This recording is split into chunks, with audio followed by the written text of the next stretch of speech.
بسم الله الرحمن الرحيم. السلام عليكم ورحمة الله وبركاته.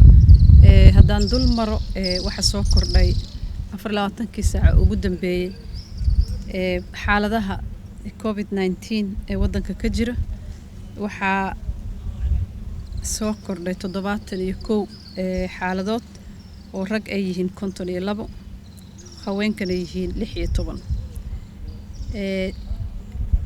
numberkaas 71 waxa laga helay 46 Jubbaland, Banaadir 17, Puntland 6, Somaliland 2. dadka da'dooda u dhaxayso ee laga helay cudurkan haddii aan boqolleyda ka fiirino 20 sano wixii ka yar waa 5%, 20 ilaa 39 72, 40 ilaa 59 16, 60 sano iyo inta ka weyna waa 7%. tirada guud ee numberka COVID-19 wadankeena ka jira wuxuu isugu tagayaa 1573. waxaa u geeriyooday 2 qof oo midna uu ku geeriyooday Banaadir midna uu ku geeriyooday Somaliland. Ilaahay ha u naxariisto. tirada guud ee dadka dhintay waxay isugu tagaysaa 61 qofood. waxaa bogsatay 10 qofood ee hor leh. tirada dadka bogsoodayna waxay isku gaaraysaa 188. aan ku dadaalno mar walba sidaan ugu hortagi lahayn xaaladda cudurkan xakameyntiisa.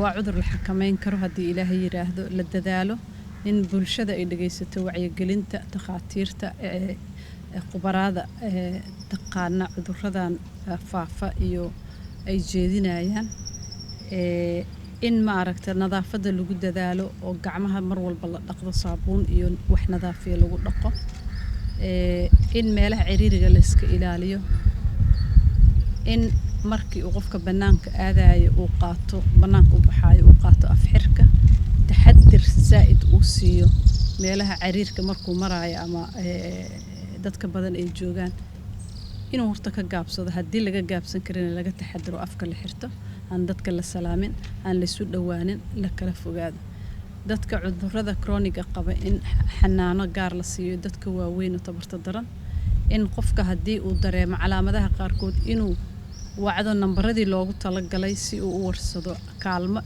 waxaa jooga takhaatiir dad khubara ah oo siin kara waanooyinkii loogu baahnaa iyo dadaalo zaa'idna ku bixinaya sidii qofkaas loo hagi lahaa inuu raadsado xanuunka hadduu dareemo inuu raadsado xarumaha caafimaadka meesha ugu dhow lagu xanaaneyn doono.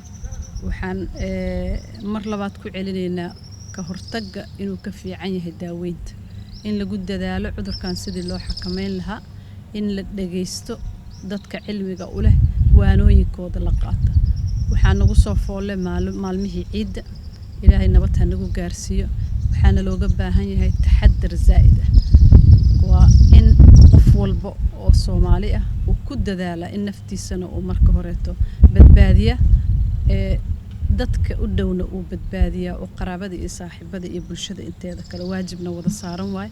wassalaamu calaykum waraxmatullaahi wabarakaatu.